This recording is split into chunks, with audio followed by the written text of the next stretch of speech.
Morning everyone. तो आज हम अपनी नीट की जर्नी को आगे बढ़ाते हैं और अपना नेक्स्ट टॉपिक जो स्टार्ट करेंगे, क्योंकि हमने सर्कुलेटरी सिस्टम स्टार्ट किया है। तो आज हम इसमें बहुत इंपॉर्टेंट जो टॉपिक है आपकी एनसीईआरटी में, वो है ईसीजी। इसको स्टार्ट करने से पहले मैं 3 टर्म्स जो आप अपनी नीट की प्रेपरेशन में और इसके बाद जब आपकी एमबीबीएस में सिलेक्शन हो जाएगी तो एमबीबीएस में भी आपको वो चीज़ें इम्पॉर्टेंट होंगी, तो वो मैं आपको पहले बता देता हूँ।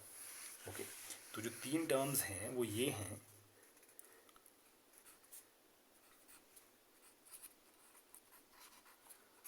Hypertrophy, hyperplasia.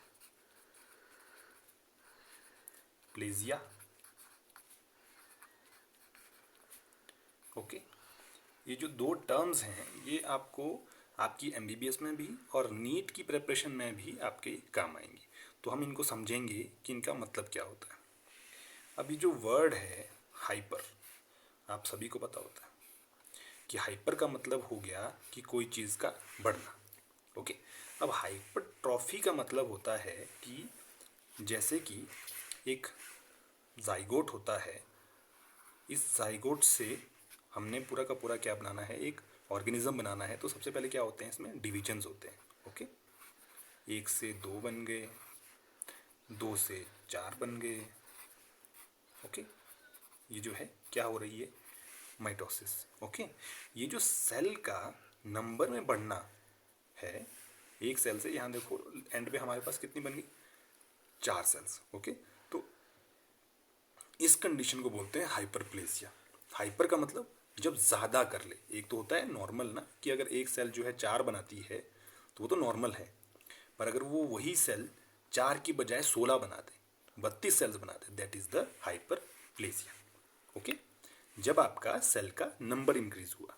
ओके, दूसरी टर्म आती है हाइपरट्रॉफी। जो ट्रॉफी आपकी वर्ड है वो रिलेटेड होती है साइज से। ओके, अब साइज का कैसा रिलेशन होता है, अब इसी में आप देखो, इसी डायग्राम में, कि सबसे पहला जो साइज है इसको हम बोलते हैं parent cell. Okay, parent cell से जब ये सेल्स आगे बन रही है तो मैंने इनका साइज क्या कर दिया है, छोटा। ठीक है, ये क्या है, नॉर्मल। ओके, अब ये जो सेल्स हैं बाद में क्या करती हैं, डेवलप होंगी। ठीक है, तो जब डेवलप होंगी तो साइज क्या होगा इनका,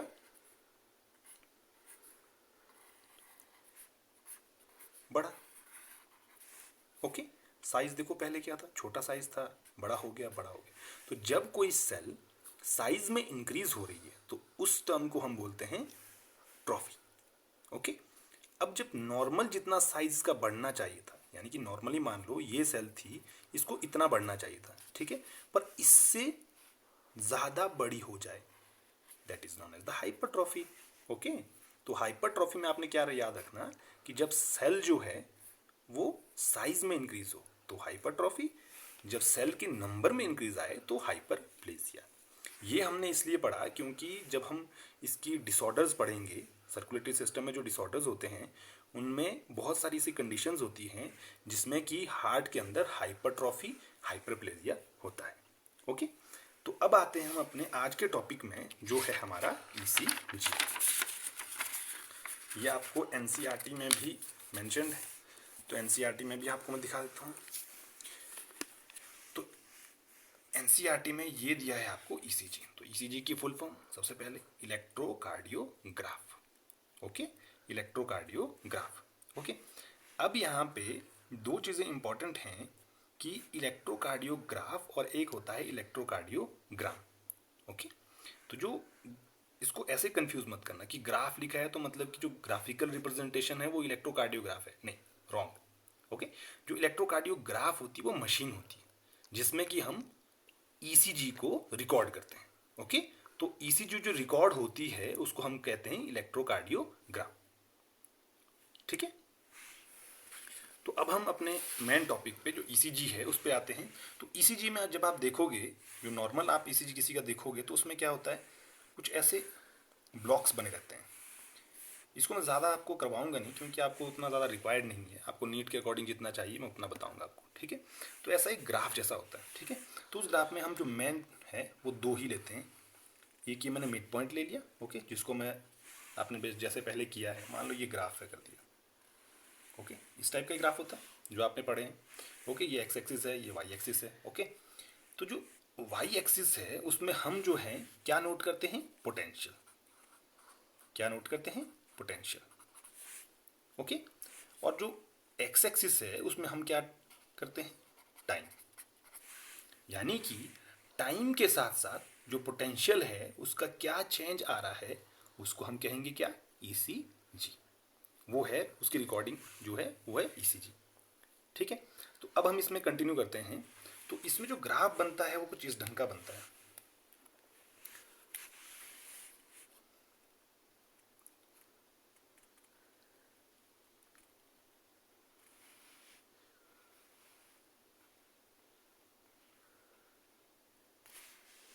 ओके।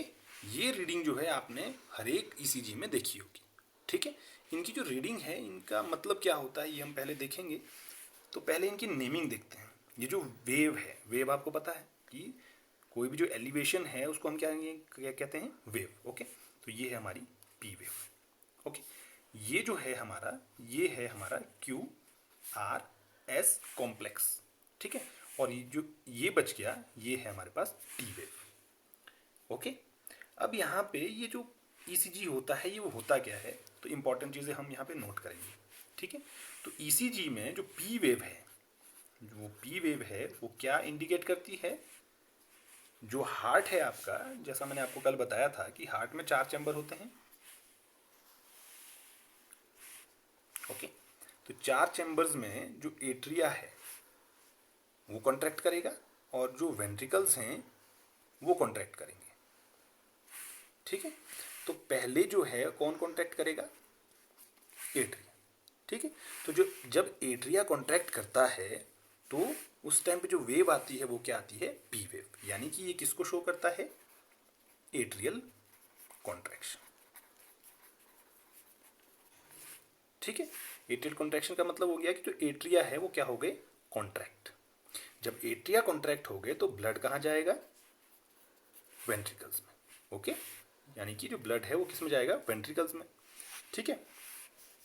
ये पी वेव, ये जो क्यू आर एस कॉम्प्लेक्स है, क्यू आर एस कॉम्प्लेक्स, ये क्या शो करता है, ये शो करता है आपका वेंट्रिकल कॉन्ट्रैक्शन, यानी कि जब आपका वेंट्रिकल जो है वो क्या कर रहा है, कॉन्ट्रैक्ट कर रहा है, ओके।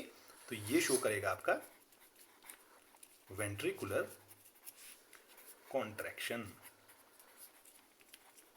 ओके। इसके अलावा अब तीसरी वेव हमारे पास है टी वेव, ओके। जो टी वेव है ये क्या शो करती है, रिलैक्सेशन, कॉन्ट्रैक्शन तो हो गई, एट्रिया की भी कॉन्ट्रैक्शन हो गई, वेंट्रिकल की कॉन्ट्रैक्शन हो गई, तो अब आता है एक फेज क्या, रिलैक्सेशन, यानी कि जिसमें जो चैम्बर्स हैं वो क्या कर रहे हैं, रिलैक्स कर रहे हैं। तो ये शो करती हैं ये 3 जो वेव्स बनी हमारे पास, ओके। अब इसके बाद हम जो है सबसे इम्पॉर्टेंट पार्ट पे आएंगे जो कि हमारे पास हैं ग्राफिकल रिप्रेजेंटेशन, कि ग्राफ में क्या क्या चीज़ें हैं। तो ग्राफ में आपके रिक्वायर्ड जितना है आपको नीट के रिगार्डिंग मैं आपको उतना ही बताऊंगा, उससे ज़्यादा मैं आपको समझता नहीं कि रिक्वायर्ड है आपको। जब आप एमबीबीएस में आ जाओगे तो एमबीबीएस में आप उसको बड़े अच्छे ढंग से समझोगे वहाँ पे, ठीक है। तो यहाँ पे हम ग्राफ में जो जो दिख रहा है वो मैं बताता हूँ आपको। यहाँ देखिए, मैंने कहा था ये क्या है, टाइम, और इस तरफ क्या है आपका पोटेंशियल। पोटेंशियल का मतलब बच्चों इसमें कुछ नहीं है, पोटेंशियल का मतलब होता है कि सिग्नल। जैसे मैंने आपको बताया था कि हार्ट के अंदर क्या होती हैं, एसए नोड होती हैं, एवी नोड्स होती हैं, आगे क्या थी, बंडल ऑफ हिस थे, बंडल ऑफ हिस से क्या निकले थे, पुरकिंजे फाइबर्स, ओके। ये जो चीज़ें हैं ये सारा क्या करी थी, सिग्नल ट्रांसमिशन, ठीक है। तो जो सिग्नल ट्रांसमिशन है ये जो है, तो इसमें जो एनर्जी इन्होंने ट्रांसमिट की है ना, वो क्या है हमारे पास, पोटेंशियल। पोटेंशियल जो है हमारे पास वोल्टेज जिसको बोलते हैं, है ना। तो ये किस में आता है, मिली वोल्ट में, ओके। तो ये है वोल्टेज, ठीक है। अब क्या हुआ, जो पी वेव है, पी वेव के टाइम पे क्या, एसए नोड के पास सिग्नल आया, और एसए नोड जब सिग्नल इसके पास आया तो ये क्या करेगा, एट्रिया की कॉन्ट्रैक्शन, तो उसकी वजह से आ गई पी वेव, ओके। अब यहाँ पे देखो, ये जो पार्ट है यहाँ से लेके यहाँ तक, इस टाइम पीरियड में कुछ हुआ नहीं, हुआ कोई वेव आई नहीं आई, इसका मतलब इस फेज में जो हार्ट है वो क्या कर रहा है, रेस्ट, कुछ भी नहीं कर रहा है। यानी कि जब आपका ये जो कॉन्ट्रैक्शन खत्म हुई, यहाँ पे कॉन्ट्रैक्शन खत्म हुई, तो वहाँ से लेके कुछ टाइम तक, फ्रैक्शन ऑफ सेकेंड्स, ज़्यादा नहीं, फ्रैक्शन ऑफ सेकेंड तक ये जो है हार्ट आपका रेस्ट करेगा। यानी कि एक फेज आता है जहाँ पे कि हार्ट क्या कर रहा है, प्रॉपर रेस्ट। इसको हम कहते हैं सेगमेंट। ओके, जो ये हार्ट जहाँ पे आपका कोई एक्टिविटी नहीं कर रहा है, हाइपोथेटिकल, बहुत कम टाइम के लिए करता है, तो इस चीज़ को हम कहते हैं सेगमेंट। यानी कि ये जो है हमारे पास क्या आ गई, सेगमेंट। ओके, तो यहाँ पे दो सेगमेंट्स आ रही है, एक देखो ये सेगमेंट आ रही है और एक ये सेगमेंट आ रही है। ठीक है, तो ये किस किस के बीच है, पी और क्यू के बीच में। ठीक है, तो ये आती है आपकी पी क्यू सेगमेंट, आपके लिए रिक्वायर्ड इतना है। ठीक है, वैसे इसको पी आर सेगमेंट कहते हैं, क्यों बोलते हैं ये अभी समझाने के लिए इतना इंपॉर्टेंट नहीं है। और दूसरी आपकी एस टी सेगमेंट्स। तो सेगमेंट में आपका पता लग गया, तो सेगमेंट का मतलब जिसमें कि कार्डियक एक्टिविटी नहीं है। ठीक है, कार्डियक एक्टिविटी नहीं है यानी कि वो कॉन्ट्रैक्ट नहीं कर रहा है। ठीक है, प्रॉपर रिलैक्स कर रहा है। ओके, अब इसके बाद यहाँ पे देखो जो पी वेव है आपकी, उसमें आपका जो है एट्रिया कॉन्ट्रैक्ट करा था। ओके, अब क्यू आर एस में जो है आपका क्या हो गया, वेंट्रिकल कॉन्ट्रैक्ट करे थे। ठीक है, अब वेंट्रिकल जब कॉन्ट्रैक्ट करे थे, उसके बाद जो टी वेव आई आपकी, टी वेव जहाँ से स्टार्ट हुई, यहाँ पे मतलब कि इसने रिलैक्स करना स्टार्ट किया। ठीक है, रिलैक्स करना स्टार्ट किया। ठीक है, और यहाँ आते आते इसने पूरी तरह से रिलैक्स कर दिया। ओके, यानी कि अब रिलैक्स देखो, रिलैक्स बच्चों ऐसा जैसे ये कॉन्ट्रैक्टेड है। ठीक है, ये जो अभी वेंट्रिकल्स हैं या एट्रिया है ये कॉन्ट्रैक्टेड है। ठीक है, तो अब ये जो है रिलैक्सेशन का मतलब, रिलैक्सेशन अब स्टार्ट हुई। ओके, धीरे धीरे ये रिलैक्स होते जा रहे हैं। ठीक है, तो अब तुम इस टर्म को यहाँ पे समझो कि जैसे ये पूरा रिलैक्स हो जाएगा, मान लो ये रिलैक्स पूरा हो गया, तो इसको हम अदर वे में क्या कह सकते हैं, this is the end of the systole.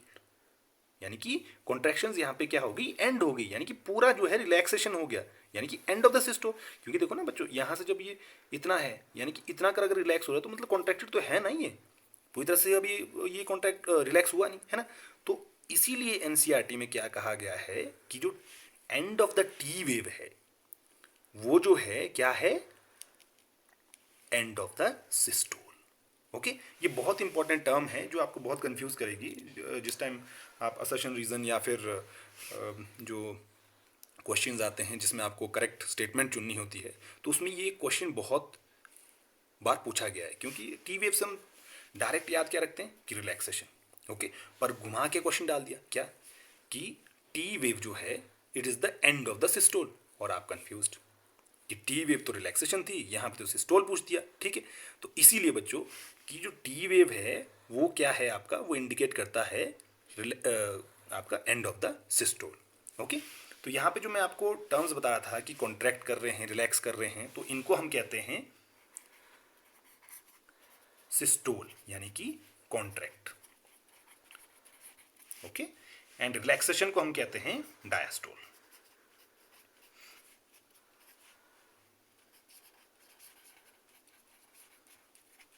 Okay, अब इसी के बारे में आपको पता होगा, जो सिस्टोल है और जो डायस्टोल है वो आपने बीपी मशीन देखी होगी, है ना। तो उसमें हम क्या चेक करते हैं, बीपी यानी कि ब्लड प्रेशर। तो ब्लड प्रेशर जो नॉर्मल होता है वो कितना होता है, 120/80, और जो यूनिट्स हैं इसके क्या है, mm/Hg। ओके, तो इसमें जो ये 120 है this is the systolic pressure, and जो 80 है ये क्या है आपका डायस्टोलिक प्रेशर। ओके, तो ये जो टर्म्स हैं ये आपके बेसिक आइडियाज़ हैं जो आपको पता होने चाहिए। और ईसीजी में आपकी जो एनसीईआरटी है उसमें बहुत कम दिया है, देखिए इतना कर दिया है, यहाँ पे इतना कर दिया है। तो इसमें पर जो इम्पोर्टेंट चीज़ है वो क्या है, वो जो एक लाइन मैंने आपको बताई कि end of the T wave indicates the end of the systole, ये बहुत बार पूछा गया है। ओके, इसके बाद यहाँ पे टर्म्स जो यूज़ की हैं वो यूज़ की हैं डीपोलराइजेशन और रीपोलराइजेशन। ओके, तो डीपोलराइजेशन जो होती है, डीपोलराइजेशन को आपने याद रखना कि जो डीपोलराइजेशन है उसमें जो है आपकी जो हार्ट है वो काम करेगा। हार्ट क्या काम करेगा, पंप करेगा। यानी कि कॉन्ट्रैक्ट होगा। ओके, तो इसको हम कहते हैं डीपोलराइजेशन। ठीक है, जिसमें कि क्या, हार्ट काम कर रहा है, यानी कि हार्ट को सिग्नल आ रहा है। ओके, दूसरी टर्म जो होती है रीपोलराइजेशन। रीपोलराइजेशन का मतलब जब वो रिलैक्स करेगा। ओके, तो आपके लिए इतना ही रिक्वायर्ड है। ओके, तो this was all about the ECG. इसके अलावा इसमें एनसीईआरटी में ऐसी कोई चीज़ है नहीं जो इम्पोर्टेंट है आपके पेपर पॉइंट ऑफ व्यू से रिगार्डिंग योर ईसीजी। पर इसमें इम्पोर्टेंट जो है आज के लेक्चर में वो ये है कि एक तो ये दो टर्म्स ये आपके बहुत क्लियर होनी चाहिए आपके माइंड में, क्योंकि बहुत सारी डिजीज़ होती हैं जिसमें कि आपको यही दो टर्म्स ही सिर्फ कंफ्यूज करेंगी, है ना। तो इसलिए आपको ये टर्म्स जो है आपके दिमाग में बहुत अच्छे ढंग से बैठा देनी है, और rest of the life, for your rest of the life, जब तक आप इस मेडिकल स्ट्रीम में हो, आपको ये भूलना नहीं है कि हाइपरट्रॉफी हाइपरप्लेजिया क्या होता है। अब इसी में देखो एक और चीज़ मैं यहाँ पे ऐड कर दूँ, एट्रॉफी। ठीक है, एट्रॉफी मतलब ए का मतलब क्या हो गया, एब्सेंट, यानी कि हाइपरट्रॉफी जब आपका क्या हो जाए, बहुत ज़्यादा साइज उसका इंक्रीज हो जाए। एट्रॉफी मतलब क्या हो गया, उल्टा।